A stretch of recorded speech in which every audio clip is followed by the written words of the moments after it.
What a player! Cole Palmer is a sensation, a huge player, huge talent, a true leader also, a player with such maturity. Chelsea should build definitely a team around this key player. And one suggestion to the owners of Chelsea Football Club, whatever you do in the future, please do not sell this player, not in a million years, please.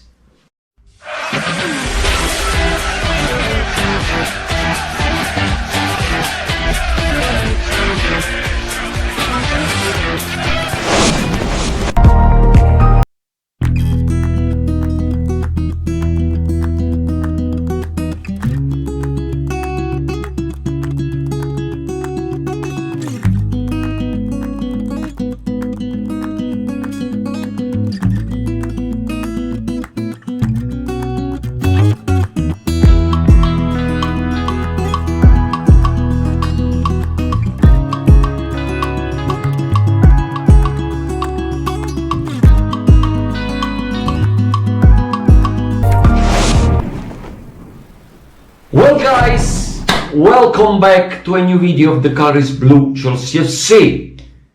What a game it was against Everton. The display, the performance, uneasy.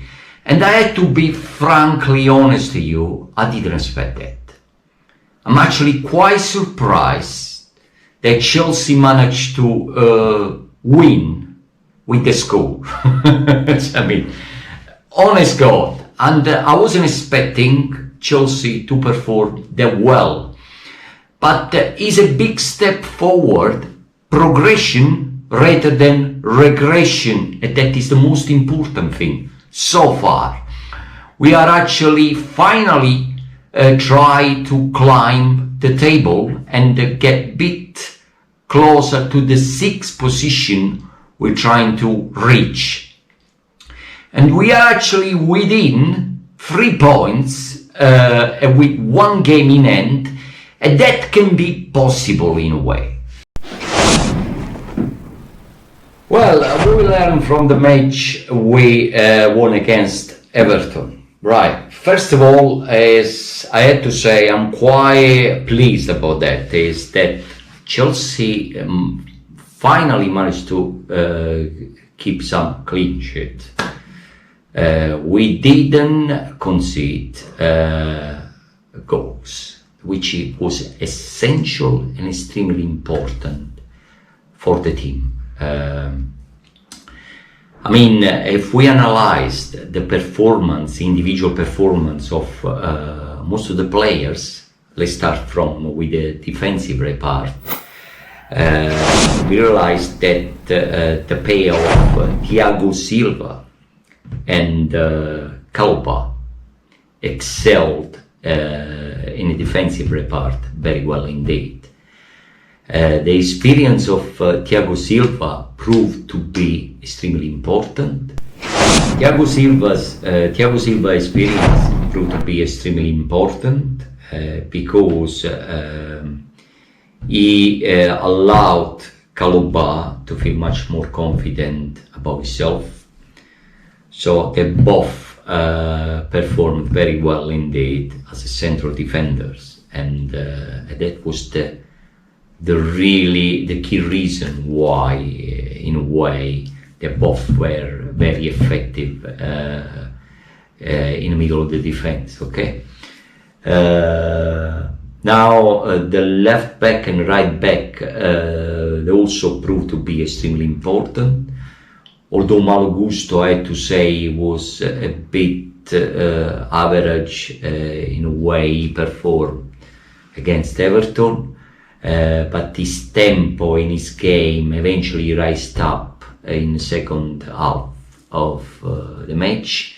In the first half he was a bit quiet, when surprisingly Cucurella shocked me. He was galloping on a wing. It was a bit adventure on a wing, they proved to be quite effective in a way as a defender, and did very well indeed. They also was the one that passed the ball to Jackson for the 4th goal. Caicedo, surprisingly, also played extremely well and performed extremely well in the middle of the pitch, especially considering that he didn't have along him Enzo Fernandez. He played brilliant one-touch passes, and he interacted very well with Conor Gallagher.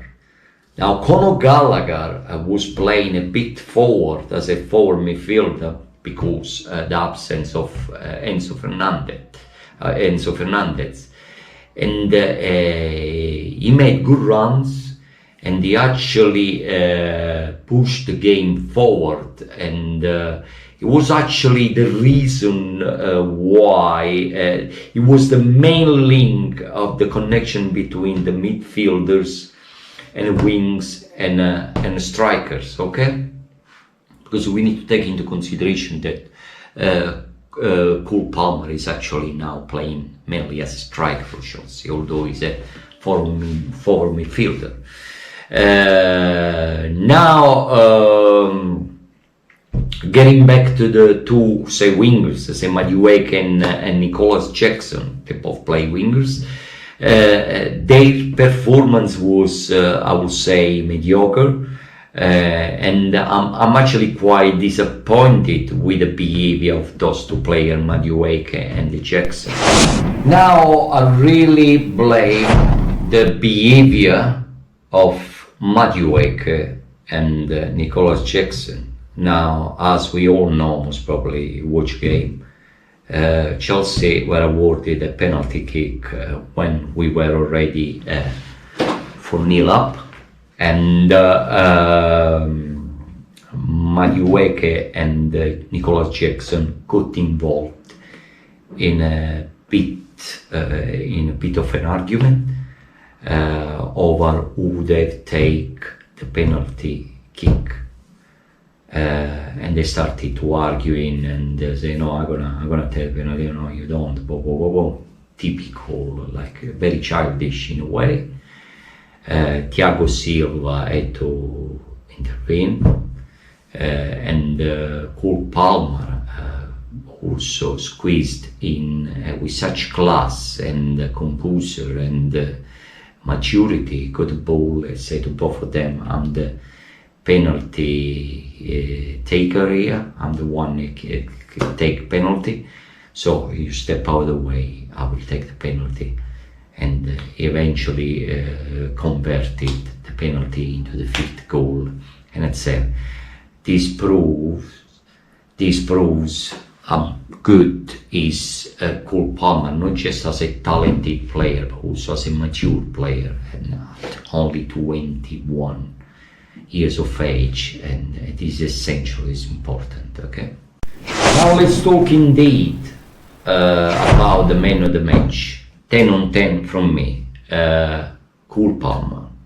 Big credit, massive credit to this young player, 21 years of age. We snapped him from Manchester City, unwanted at Manchester City, but becoming more and more of an icon at Chelsea Football Club. A player that will take us somewhere very high in the future, if we'll keep him, of course. Player that can read the games massively, is extremely intelligent, and a player that even thought is not a striker can convert any ball in goal just like this, and has already scored so far this season 22 goals, guys. 22 goals, exceptional. And we paid for him nothing like we paid for Moises Caicedo and Enzo Fernandez. This say it all, I mean, honest guys. The talent that Cole Palmer has got is huge. This player is amazing. The way he scored is just sensational. So the suggestion I remind the owners, I will give to the owners is, please, whatever you do in the future, don't sell this player. Do not sell this player at all costs. These are players that must remain at Chelsea. This is a player which Chelsea has to, on which Chelsea has to build something around, because he's fantastic. The third today's topic, Pochettino. Okay guys, you know I don't particularly like this manager. You know the feelings I have for this manager. I made it clear so many times what I think about Pochettino. But he did something good when we played Everton. Okay. First of all, he raised his voice up and his temper for the first time, a bit of passion, the passion I'm always talking about, to an extent that the players realized it. And when Madueke and Jackson misbehaved, they eventually realized that Pochettino was very annoyed about that, the kind sort of behavior. And most probably they'll be punished. I won't be surprised they'll be punished. 100% sure about that. Okay. Pochettino, what I dislike of Pochettino is we won a fantastic match. Okay? We won brilliantly. The score was amazing, 6-0. I didn't expect that. Nobody expected that. Be frankly honest to you, I'm sure nobody of us expected Chelsea to defeat Everton 6-0, guys. I bet I did, and you did too. Anyway, but let's get to the point. The point is, Pochettino easily blame players when he shouldn't. He should actually encourage players. He should play the kind of sort of father figure rather than criticizing his own players. Okay? So Pochettino, when he has to blame others, he'll do immediately. He never blame himself. But when things goes well, then he start to credit himself and say, "Oh, we done very well. I told you, you need to believe in a process. You need to believe in this. You need to believe in that." It's very easy to do that.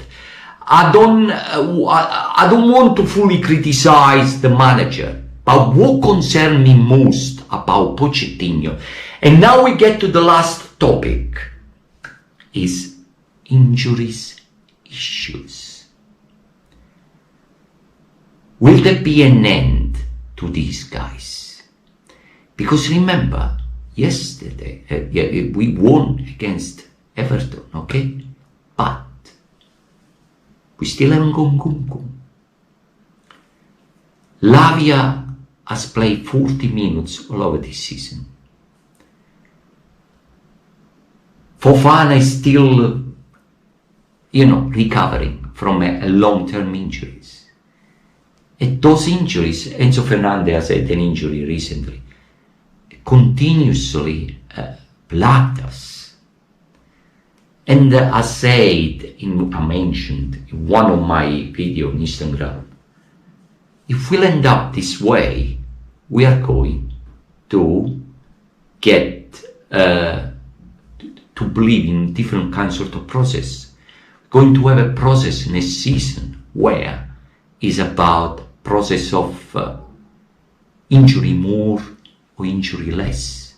Sarcastically, I was saying that we'll end up to build an hospital next to Cobham training ground.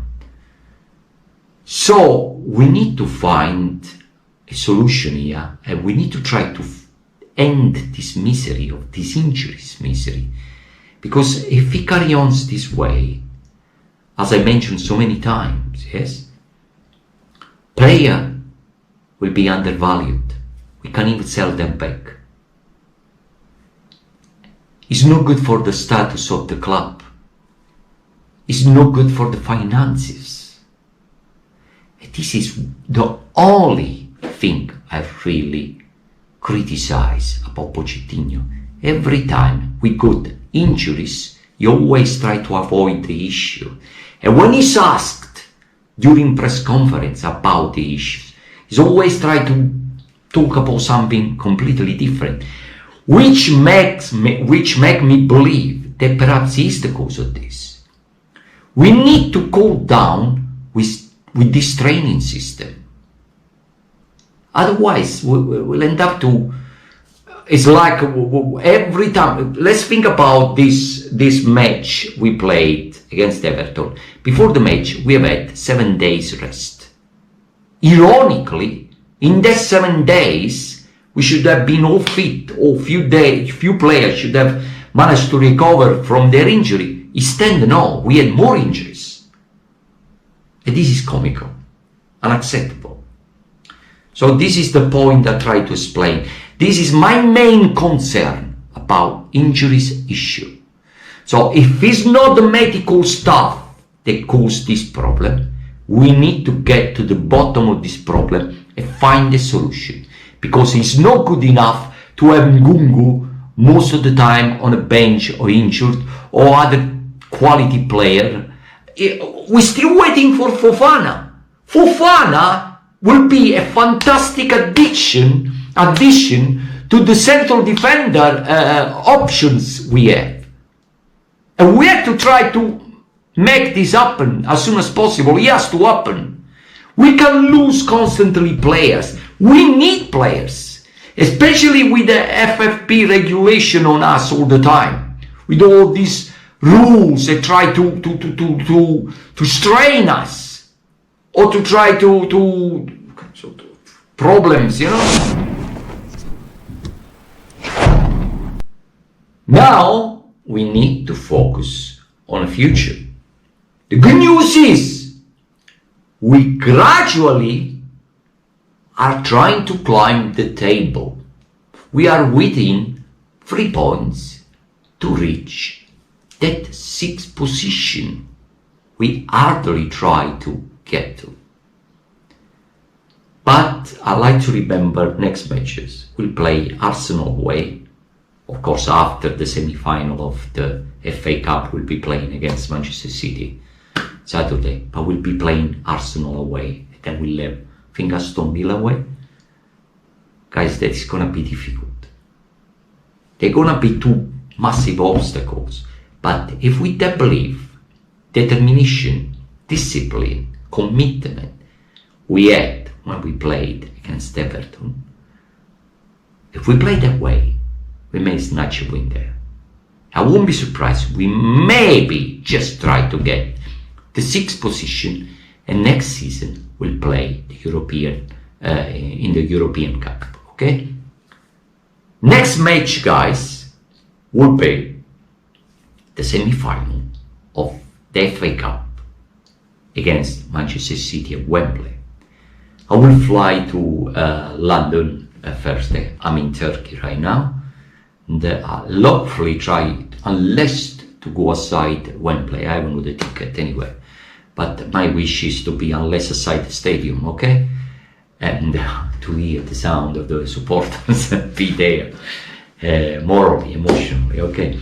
But we need to believe that we can get the results there. We have to try to believe. We have to give 100% on the pitch. We got nothing to lose. Okay, Manchester City is Manchester City. We go Cole Palmer. And around Cole Palmer, we can build so many other champions. We just need to boost our morale and belief and the convictions that we can win. Okay? And determination. Now, guys, we come to an end of this video today. I'd like to thank you for watching this video today, to have been with me, and just again, I'd like to remind you to subscribe to the channel, please. Click the like button for me, and please watch my video a bit more than usual. Please, let me rise. And I will see you next time. Of course, it'll be a video where I'll be talking about, analyze the match we'll be playing against Manchester City. Up the Blues, guys, and stay with me, guys. Up the Blues. I'll see you next time. That is all from me today. Bye. Ciao.